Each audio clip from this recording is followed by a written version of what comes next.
Hi, this is Matt Yetter with Sherlock Home Inspections. Phone number is 971-212-7481. Website address yourInspectionNeeds.com.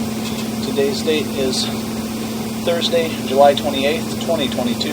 The address we're inspecting today is 5434 Northeast Thompson Street, Portland, Oregon, 97213. We are about to perform a video inspection of the property's main sewer line through the basement cleanout. The equipment being used today is the Rigid Sea Snake. This is one of the best sewer cameras in the market today. Before we begin this video inspection, it should be noted that some of your sewer pipes made of clay, concrete, cast iron, asbestos, and Orchberg may be in good working order and may never have had a clogged sewer back. However, due to real estate transactions, attorneys, and lawsuits, Sherlock Home Inspection must recommend the following to meet the current codes. All sewer pipes should be watertight, made of cast iron, ABS 3034 or HDPE pipe with all appropriate fittings and couplers. All sewer pipes should be free from breaks, offsets, separations, tree roots, bellies, and party sewers. Sherlock Home Inspections recommend to place any sewer pipe that does not meet these specifications. Here we go. So we have entered into the sewer pipe from the mechanical room clean out. You can see pretty much immediately we transition to cast iron. So it looks like, for the most part, what we can tell is that there's ABS plastic piping in the home. And then as we start to head out of the home, and we're still in the crawl space here, we'll still be under the living room area right now. Currently, it looks like we go to cast iron piping. Now, right off the bat, right from the get-go, cast iron piping, we would recommend keeping an eye on this piping. We recommend having a sewer scope performed every 2 years, keeping an eye on the piping. And really, any older cast iron piping in the home should be considered like a deferred cost type item.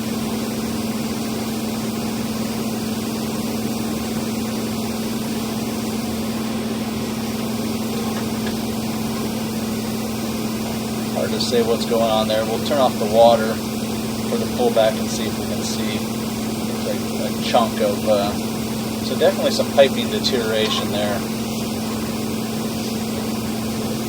As we leave the house, we're going to transition to ABS piping.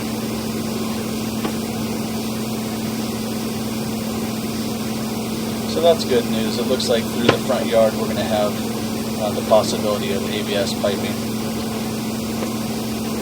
So modernize or replace plastic piping is always good.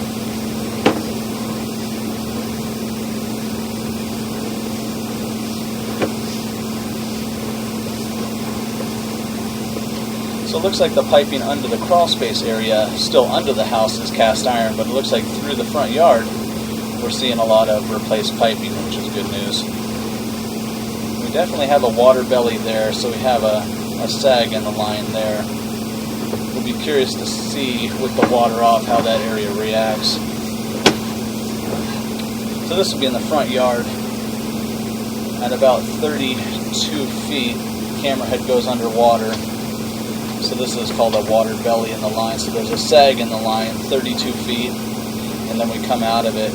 We're starting to come out of it at about 35 feet, 36 feet. So about a 3-foot belly. Pretty minor in the overall scheme of things. And again, when we reach the lateral out there, we're going to turn off the water. We're going to drain everything out. We'll look at the pipe one more time in reverse. So the pipe goes underwater again. And then we come out of it. So another 3 to 4 foot belly there.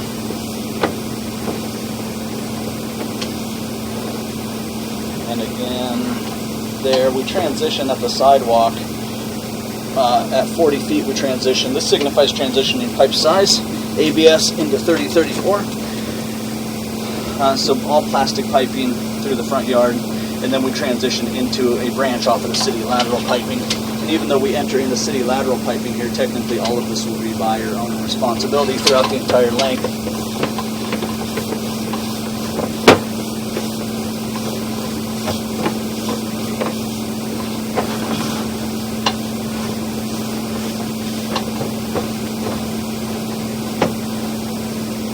And we're going to reach the lateral at around 61 feet. So this would be the end officially of owner responsibility. It looks like the city has done some pipe liner in the lateral piping. It says Pipe X.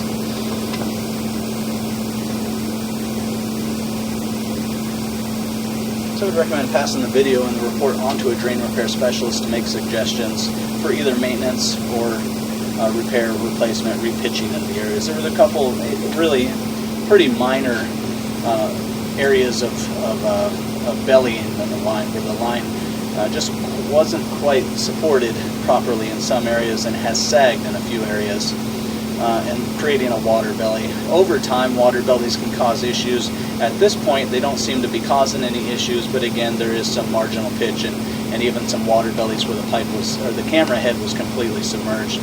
So before closing, wouldn't be a bad idea, just as precaution, passing the video and the report onto a drain repair specialist to get an opinion on whether these need to be straightened out or just monitored.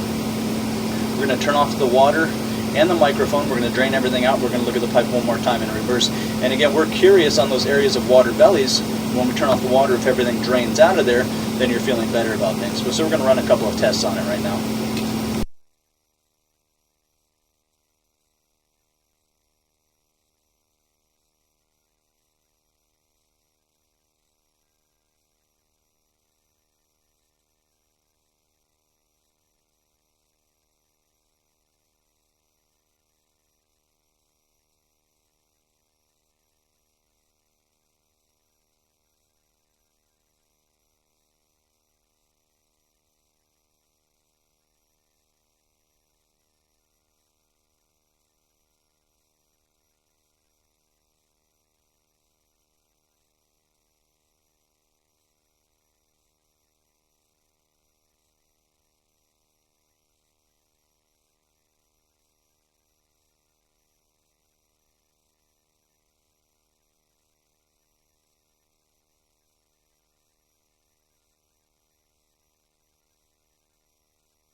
Okay, we have drained out the water.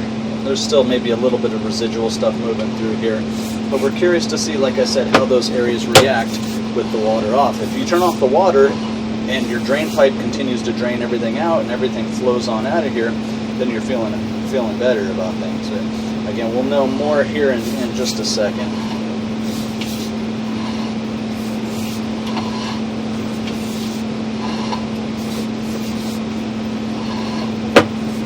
There's still some residual stuff flowing through, but for the most part, everything has been drained out.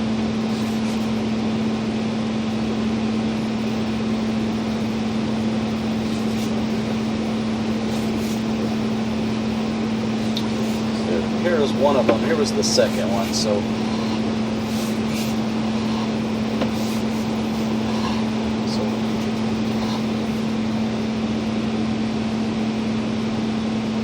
again, the water has been turned off. You can see everything is drained out of there.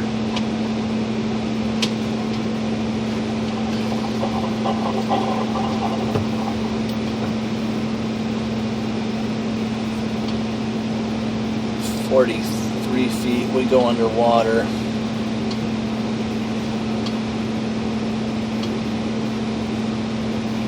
Camera head submerged. Some toilet paper floating in there. We'll come out at 45. So a 2 to 3 foot water belly. So we lost about a foot, but there's still, at least 2 to 3 feet in the water belly there. So again, we'd recommend passing the video and the report on to a drain repair specialist to see what he thinks about these areas here.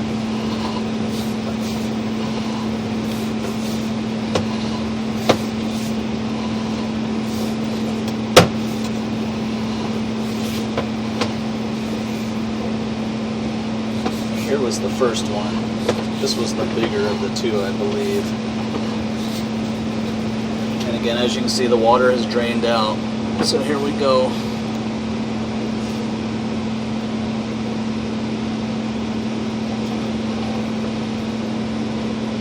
Camera head goes underwater at 32 feet. Submerged. And come out of it at about 34. So again, we lost about a foot. We improved about a foot, but there's still, a 2.5 to 3.5 foot water belly there where the camera head does go underwater. So again, originally the pipe would have been all pitched or sloped downhill, and over the years that has changed. But the amount of weight on these pipes, the amount of rain that happens in the northwest has put a lot of pressure on the pipe, and it has shifted some of that nice proper pitch.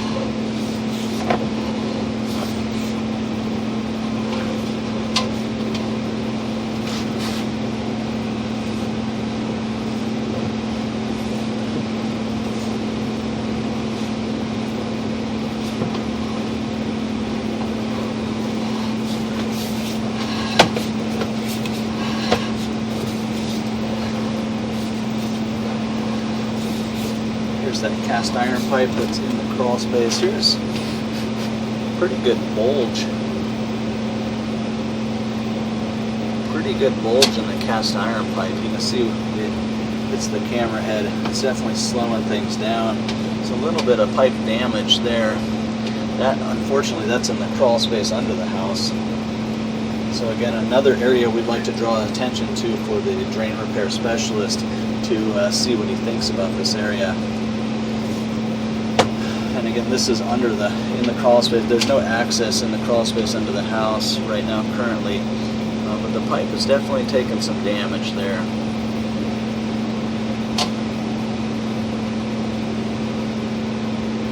There's just a big bulge and apparent damage. You can see it just catches the camera head as it goes over the top, and it definitely slows down water and stuff like that. So one more thing for the drain repair specialist to look at. That's the section of cast iron. So from the basement to where it transitions into the crawl space underneath the formal living room area, there is cast iron piping, and that happens to be under there.